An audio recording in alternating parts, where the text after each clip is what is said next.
Hey guys and girls, welcome to a YouTube video with slight bit of difference. If you don't know, I am a Scottish truck driver, and here is the cheapest AMG CL500 I could find. Let's take a look at it. So I'll give you a quick walk around first before I start talking. I'm very well aware my registration plate's going to be in this, so I don't particularly mind. So, you see that I have one headlight or one side light bulb out already. So, I bought this car off Facebook Marketplace for £1,600. Reason I got it so cheap was back tyres were pretty much bald, and the 4-pot calipers on the front were down, the pads were down to basically nothing. There's some cats fighting over there. I should say I'm filming this at 3 o'clock in the morning.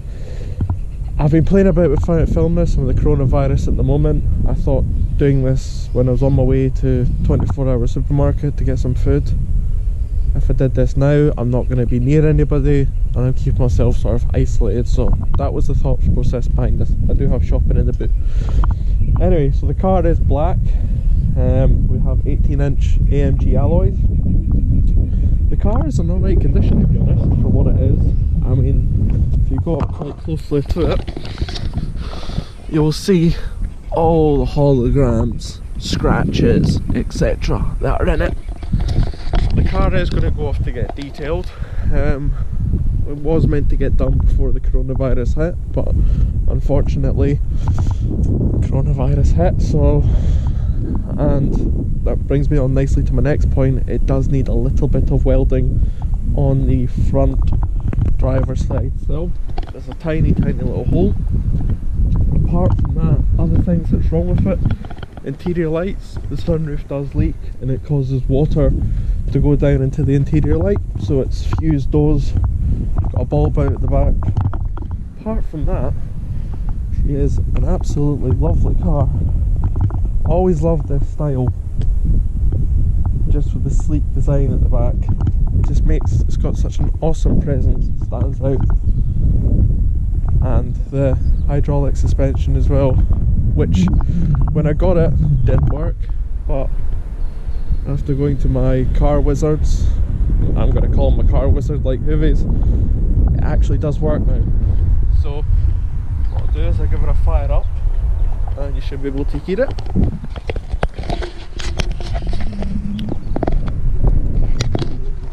That's not going to stick.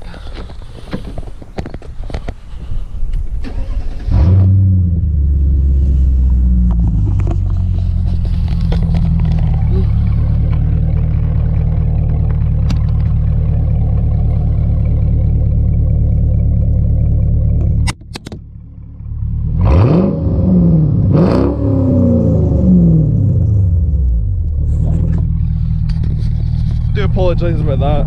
Clearly the V8 roar making the camera fall off. What I'll do is I'll pop the bonnet for you guys as well. I apologise that this is going to be quite quickly filmed. It is quite late or early in the morning, sorry, but I do plan on trying to get out of here as quick as I can. But we have a naturally aspirated 5-litre V8 producing 305 brake horsepower. It will go to my friend up in Dundee, Joe Pillar of Crypto Mapping, to get a raised, well, to get some sort of snapple and crackle off the exhaust.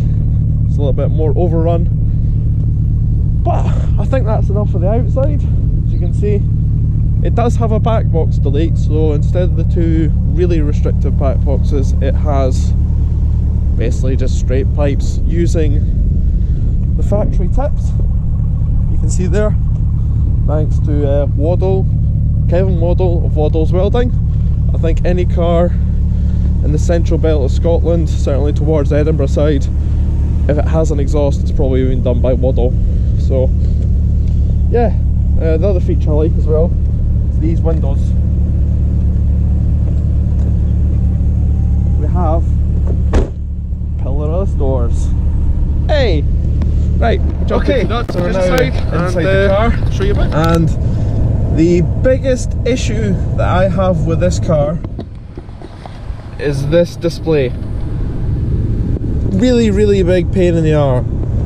So on the newer version of these, so this is a 2002 plate, on the 2003 plate onwards, what they done is they made this into like a double din style, unlike same as you see on E-classes, etc. Whereas on this one they've got this setback CRD display, which, to be fair, it does have the sat nav etc. on it. It has TV as well, but just unfortunately that my car has this display, and to change this to the facelift display, basically you need, all this needs to come out. You then need to cut this panel here to put in the display, or if you go at the facelift version you will get the nice double din style head unit, but unfortunately with that these buttons change. So these are on like a rocker style switch, so you'll have your lock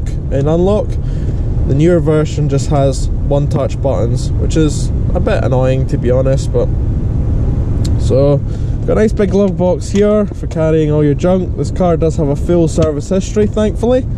A very meticulous previous owner. The climate controls, I have unfortunately a Bluetooth device, which if you see there, the cigarette lighter is a bit loose, so when you're driving it tends to do that and knock itself off. But automatic gearbox, fairly self-explanatory.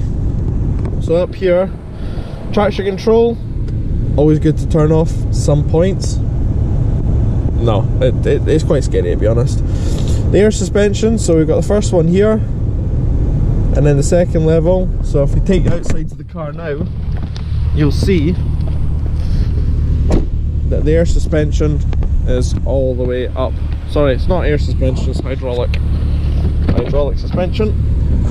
So that's, you know, getting over a speed bump etc, and then down to sort of low driving height. I do plan on lowering this car by buying some lowering links off eBay. They're about £140.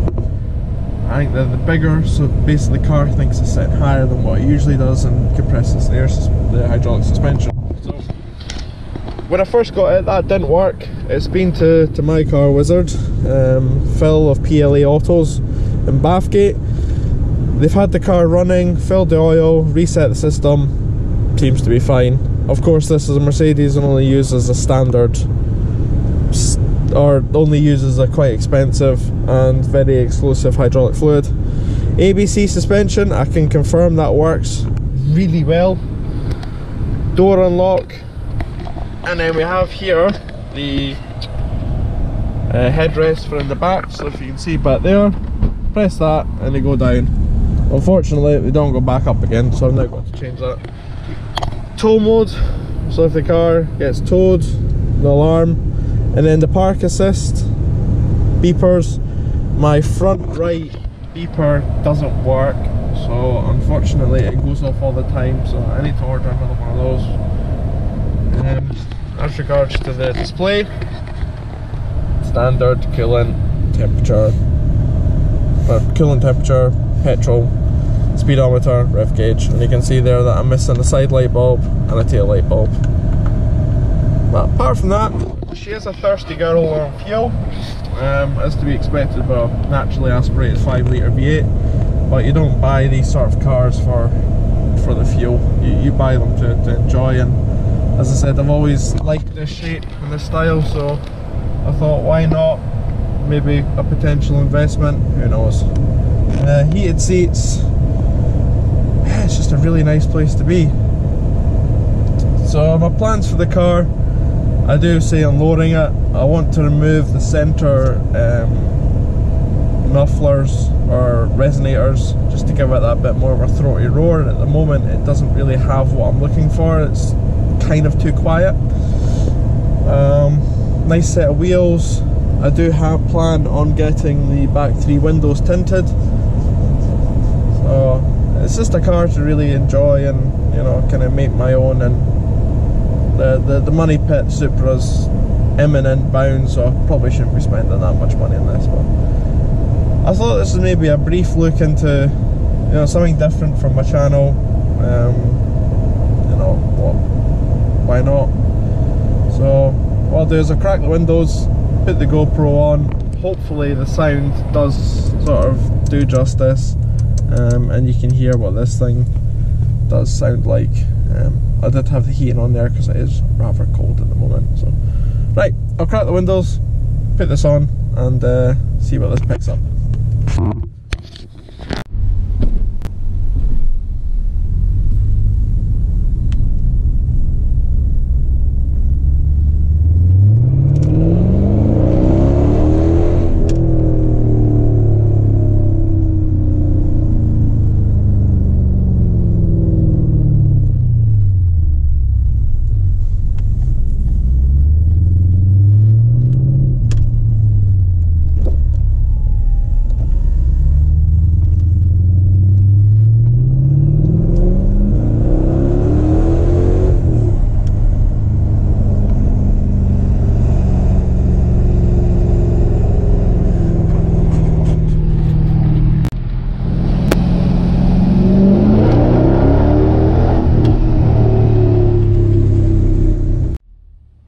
Got a rev in a tunnel.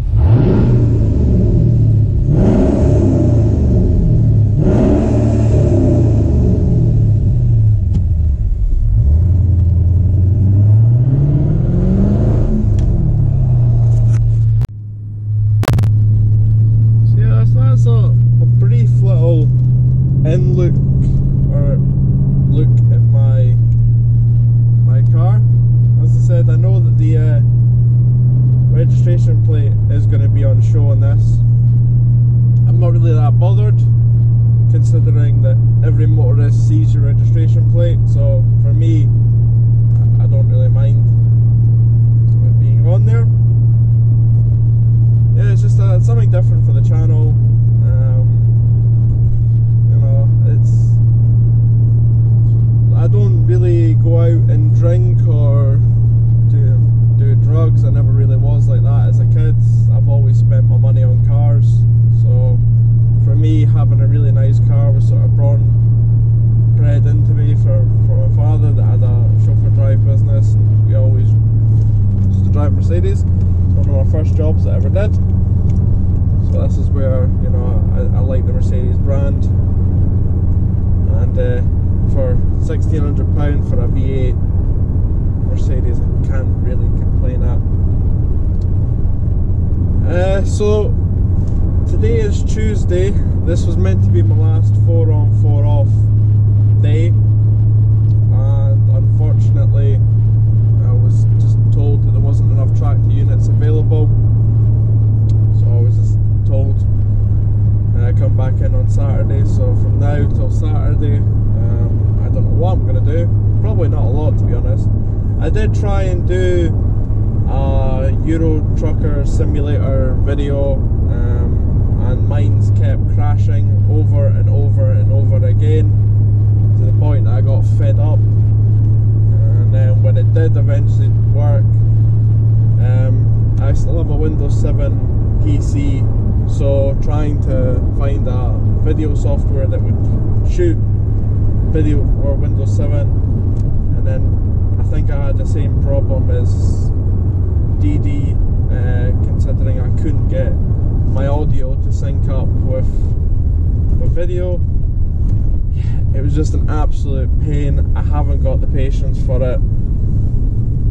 I'll happily put my name in the bottom of this video, so when I do go on, I'll announce on Instagram that I'm going on Euro Truck, and if anybody wants to come join me, then I'll be happily to play via Steam or Truckers MP. So that's what I'm going to be doing.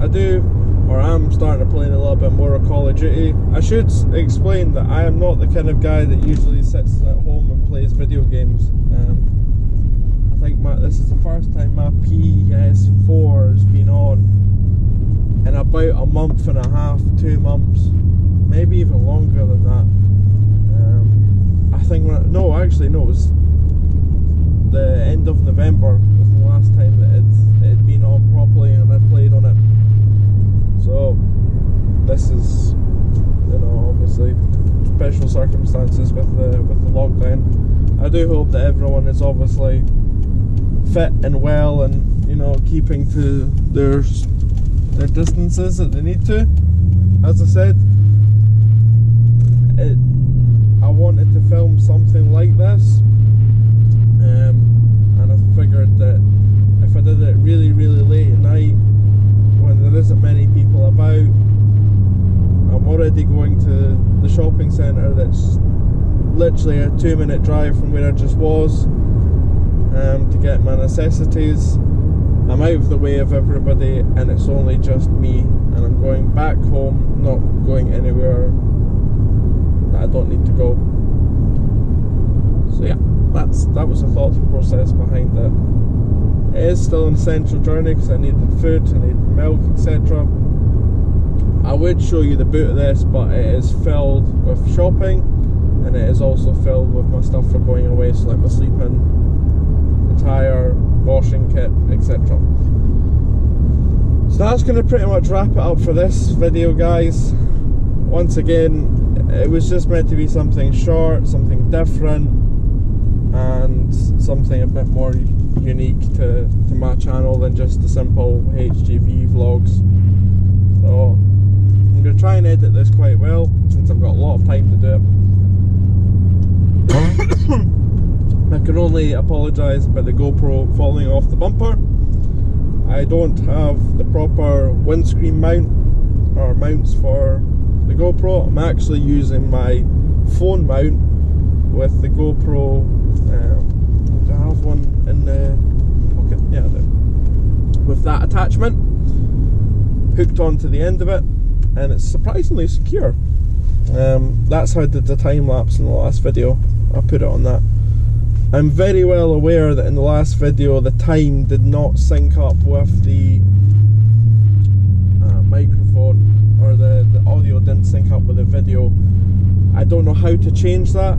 If anyone does know, then please put a comment down below. So I think that camera I'm going to basically use as a time-lapse one until I order the actual GoPro